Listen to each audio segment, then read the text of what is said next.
এই যেন জান্নাতি বিদায়। তাহাজ্জুদের জায়নামাজেই আল্লাহ সুবহানাহু ওয়া তাআলা সন্তুষ্টি চিত্তে যেন দুনিয়ার সফর শেষ করলো মাদ্রাসার এক ছাত্র। ঘটনাটি ঘটেছে নোয়াখালীর চাটখিলে। আমরা ভিডিও ফুটেজে দেখেছি তাহাজ্জুদের জায়নামাজে আল্লাহ সুবহানাহু ওয়া তাআলা সন্তুষ্টি চিত্তে কয়েকজন মাদ্রাসা তালিবুল ইলম যারা খুব অল্প বয়সে আল্লাহর সন্তুষ্টি কামনা করছিলেন, ঠিক সেই মুহূর্তে আল্লাহ তাআলার সিদ্ধান্ত অনুযায়ী একজন ছাত্র সে আস্তে আস্তে মৃত্যুর কোলে ঢলে পড়লেন। এবং আমরা দেখে আশ্চর্য হয়েছি যে এমন মৃত্যু, এমন বিদায় আল্লাহর পক্ষ থেকে বান্দার প্রতি রহমত ছাড়া হয় না। যে কলিজার টুকরা বাবার সন্তান এমনটা হয়েছে, না জানি আল্লাহ তাআলা সেই বাবা মাকে কতটা অফুরন্ত নেয়ামত দিয়েছে। মাদ্রাসা ছাত্ররা তারা আরো একবার প্রমাণ করলেন যে স্রষ্টার প্রতি, ধর্মের প্রতি, আনুগত্যের প্রতি, রাসূলুল্লাহ সাল্লাল্লাহু আলাইহি ওয়াসাল্লামের আদর্শের ভিত্তির প্রতি একজন মাদ্রাসা ছাত্র কতটা দায়িত্ববান। আমি আপনাদেরকে কোরআনের আয়াত স্মরণ করিয়ে দিতে চাই। দিনদার পাত্রপাত্রীর সন্ধানে ভিজিট করুন অর্ধেকদিন.com।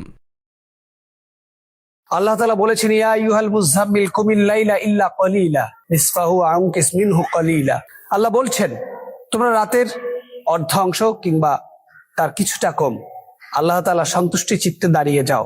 স্রষ্টার কাছে আত্মসমর্পণ করো ওইভাবে যেভাবে স্রষ্টা তোমার জন্য আত্মসমর্পণের নির্দেশনা দিয়েছে।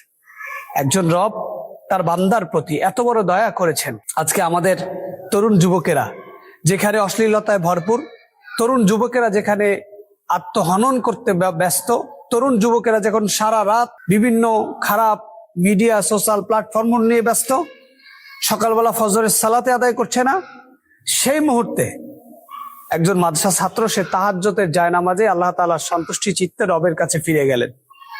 এই উপমা বা এটার ব্যাখ্যা কিভাবে হতে পারে আমাদের জানা নেই। আল্লাহ তাআলা বান্দাকে যা দিয়েছেন সমস্ত কিছুর শ্রেষ্ঠ উপহার হিসাবে বান্দা দিয়েছেন সালাত। আর সেই বান্দার প্রতি সালাত অনুগত্যের জায়গায় সালাত পড়তে পড়তে দুনিয়ার সফর শেষ হয়ে যাওয়া, এর থেকে সৌভাগ্যবান আর কি আছে?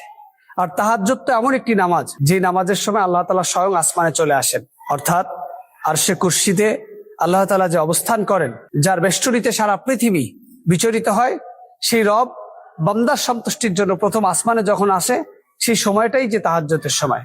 আমরা যারা রবের গোলামি করতে চাই, রবের সন্তুষ্টি চাই, রবকে ভালোবেসে রবের কাছে আত্মসমর্পণ করতে চাই, আমরা যেন এই মাদ্রাসা ছাত্রের এই দুনিয়ার সফর শেষে আল্লাহ তাআলার কাছে ফিরে যাওয়ার এই সফরটা যেন আমাদের জন্য হয় অনুসরণীয়, অবিস্মরণীয় এবং অনুকরণীয়।